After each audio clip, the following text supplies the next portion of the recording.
Morning, everyone. My name is Damian Williams, and I'm the U.S. Attorney here in the Southern District of New York. Today, I'm announcing the unsealing of a 3-count indictment, charging Sean Combs with racketeering conspiracy, sex trafficking, interstate transportation for prostitution. The indictment alleges that between at least 2008 and the present, Combs abused, threatened, and coerced victims to fulfill his sexual desires, protect his reputation, and conceal his conduct. As alleged in the indictment, to carry out this conduct, Sean Combs led and participated in a racketeering conspiracy that used the business empire he controlled to carry out criminal activity, including sex trafficking, forced labor, kidnapping, arson, bribery, and the obstruction of justice. Let me say a little bit more about the charges. The indictment alleges that Combs abused and exploited women and other people for years, and in a variety of ways. As alleged, Combs used force, threats of force, and coercion to cause victims to engage in extended sexual performances with male commercial sex workers, some of whom he transported or caused to be transported over state lines. Combs allegedly planned and controlled the sex performances, which he called freak-offs, and he often electronically recorded them. The freak-offs sometimes lasted days at a time, involved multiple commercial sex workers, and often involved a variety of narcotics, such as ketamine, ecstasy, and GHB, which Combs distributed to the victims to keep them obedient and compliant. As alleged, when Combs didn't get his way, he was violent, and he subjected victims to physical, emotional, and verbal abuse so that they would participate in the freak-offs, and that Combs hit, kicked, threw objects at, and dragged victims, at times by their hair. On one occasion in March of 2016, that conduct was captured on video and later reported in the media. Specifically, Combs kicked, dragged, and threw a vase at a victim in a Los Angeles hotel when the victim was attempting to flee. As alleged, these assaults often resulted in injuries to the victims, which took days or weeks to heal. In addition to the violence, the indictment alleges that Combs threatened and coerced victims to get them to participate in the freak-offs. He used the embarrassing and sensitive recordings he made of the freak-offs as collateral against the victims. And the indictment alleges that he maintained control over the victims in several ways, including by giving them drugs, by giving and threatening to take away financial support or housing, by promising them career opportunities, by monitoring their whereabouts, and even by dictating their physical appearance. Because of all of this, the indictment alleges that the victims did not believe they could refuse Combs without risking their security or facing more abuse. The indictment also alleges other acts of violence undertaken by Combs and others, including violence against witnesses to his abuse, kidnapping, and arson. The indictment alleges that on more than one occasion, Combs carried or brandished firearms to intimidate and threaten victims and witnesses. Now, Combs did not do this all on his own. As I mentioned, Combs has been charged with RICO conspiracy. He used his business and employees of that business and other close associates to get his way. Those individuals allegedly included high-ranking supervisors in the business, personal assistants, security staff, and household staff. The indictment alleges that those individuals facilitated the freak-offs. They booked the hotel rooms and stocked them with the supplies, including drugs, baby oil, personal lubricant, extra linens, and lighting. When the hotel rooms got damaged, they helped clean it up. They arranged for victims and commercial sex workers to travel for the freak-offs, and they delivered large quantities of cash to Combs to pay for the commercial sex workers. The indictment also alleges that they helped Combs cover up his crimes. During the March 2016 incident at the LA hotel that I mentioned earlier, a member of the hotel security staff intervened, and Combs attempted to bribe the staff member with a stack of cash to make sure that what happened was kept quiet. And as the indictment alleges, in late 2023, after public allegations were made about Combs's crimes, he and others pressured witnesses and victims to stay silent, including by making phone calls to witnesses and victims and giving them a false narrative of what they had experienced. And as alleged, Combs used others to help conceal his abuse by monitoring and preventing victims from leaving a location in order to hide their injuries, or by locating and contacting a victim who had attempted to flee. As part of this investigation, in March of this year, special agents from HSI executed search warrants at Combs's residences in Miami and Los Angeles. They also executed a warrant for Combs's electronic devices. During those searches, agents seized evidence of the crimes charged in this indictment. They seized firearms and ammunition, including 3 defaced AR-15s and a large capacity drum magazine. They also seized evidence of the freak-offs, electronic devices that contain images and videos of the freak-offs with multiple victims. And they seized cases and cases of the kinds of personal lubricant and baby oil that Combs' staff allegedly used to stock hotel rooms for the freak-offs, more than 1,000 bottles altogether. Here are some of the items that we recovered during the searches.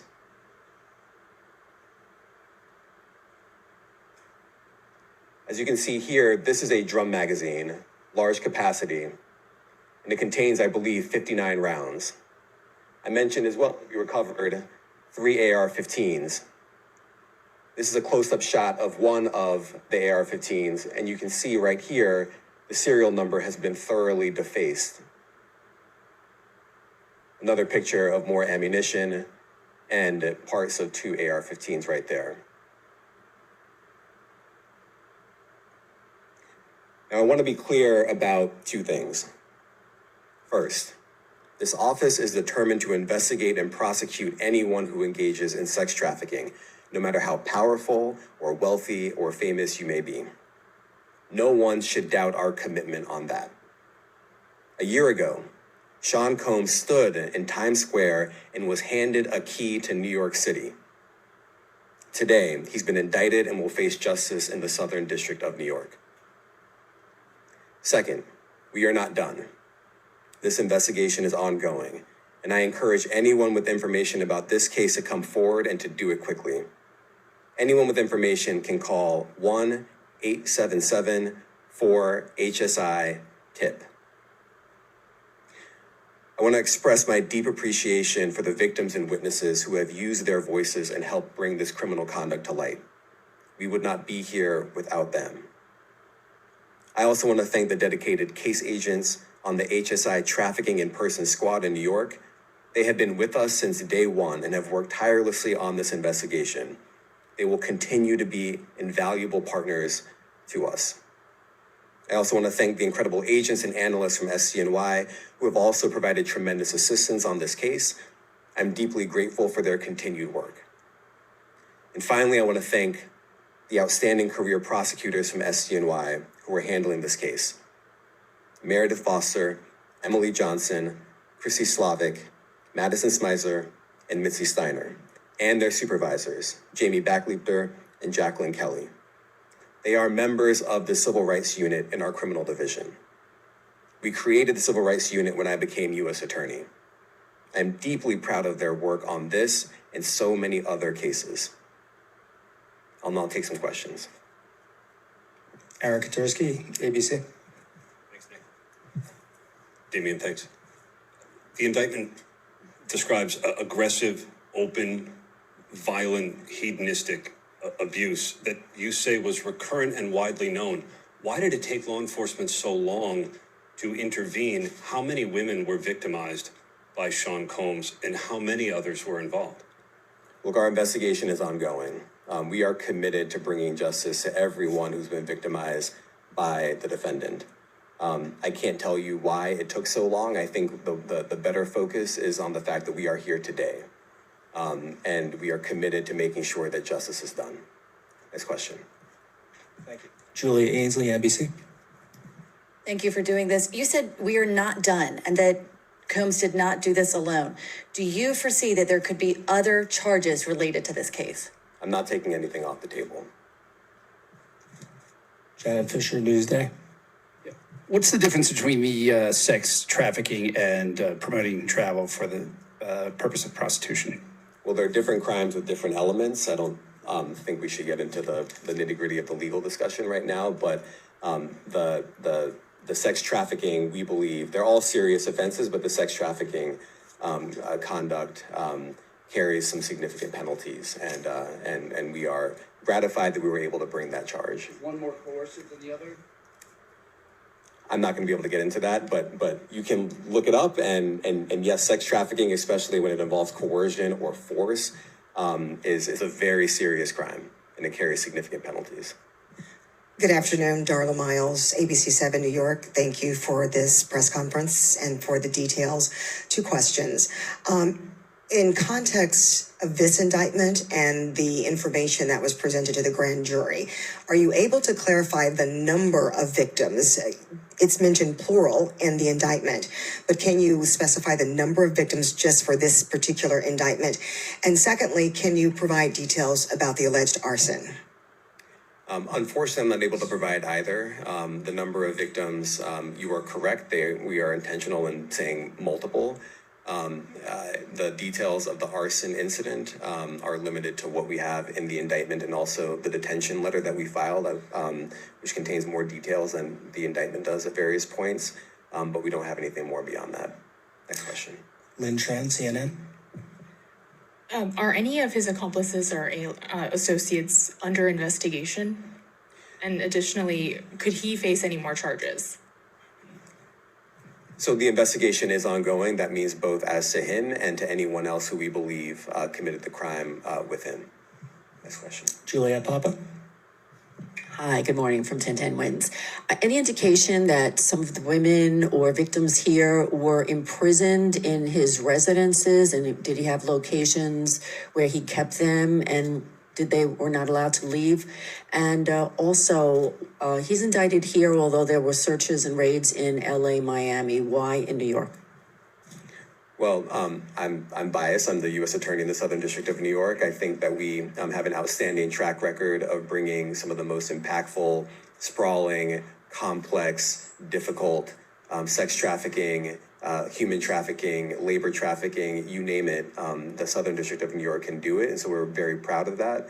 And so the scope and complexity of this investigation isn't something that we ran from. It's something that we embrace, and we will continue to do that. As to your question about whether he imprisoned anyone, all I can say is that, I mentioned this March 2016 incident where something was caught on video where a victim was attempting to flee, and there was violence that was associated with it. That was at a hotel. Matthew Lee, Inner City Press. Thanks a lot. Does your office intend to seek remand, or are you reaching a bail package? And if you're willing, how would you contrast this with the R. Kelly case in EDNY in terms of the elements? Thanks. So we will be seeking detention. We have filed a letter laying out our reasoning for seeking pretrial detention. I'm not going to be able to expand beyond what's in the letter, but it contains all of the reasoning, and it contains the law as well. There is a presumption of detention in a case like this, and we think that's warranted. John Anise, New York Daily News.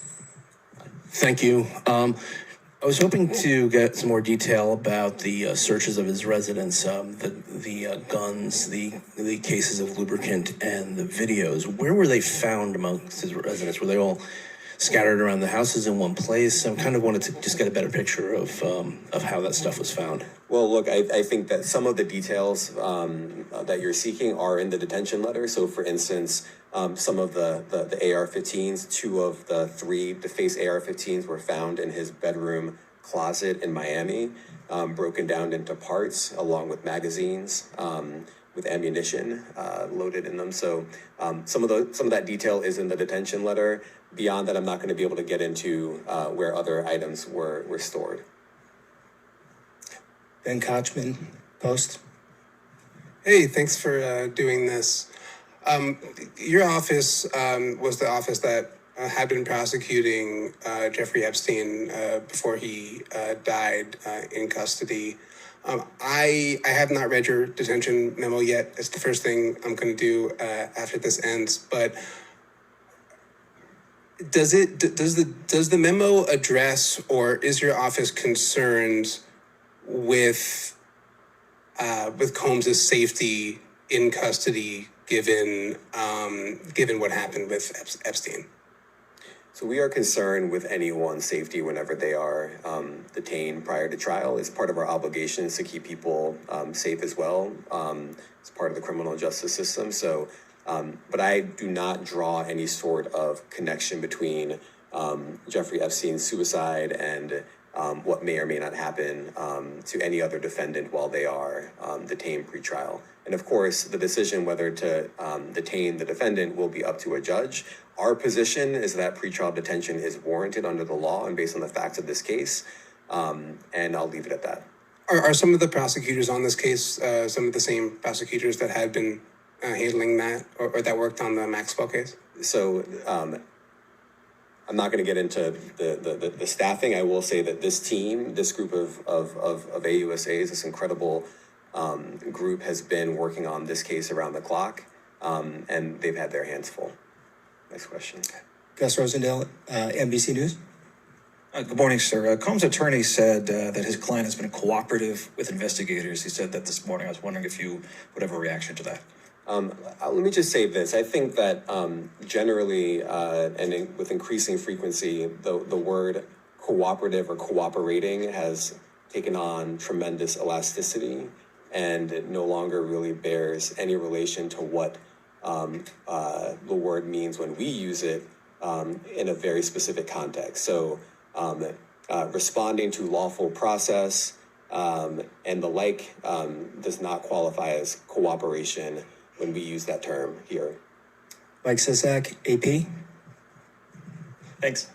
To that end, was there any discussion of Mr. Combs surrendering? I understand he was taken into custody at a hotel in Manhattan last night, and maybe that wasn't the plan. Can you elaborate on how that came about and why that was? I'm not going to be able to get into any sort of operational details as to how he was taken into custody and when.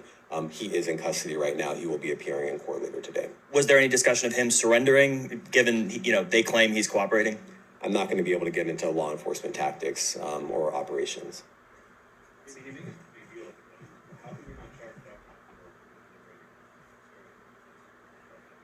Well, I can't get into the charging decision. It is very meaningful to us that weapons were possessed, as we allege in the indictment. Part of the reason why this conduct was so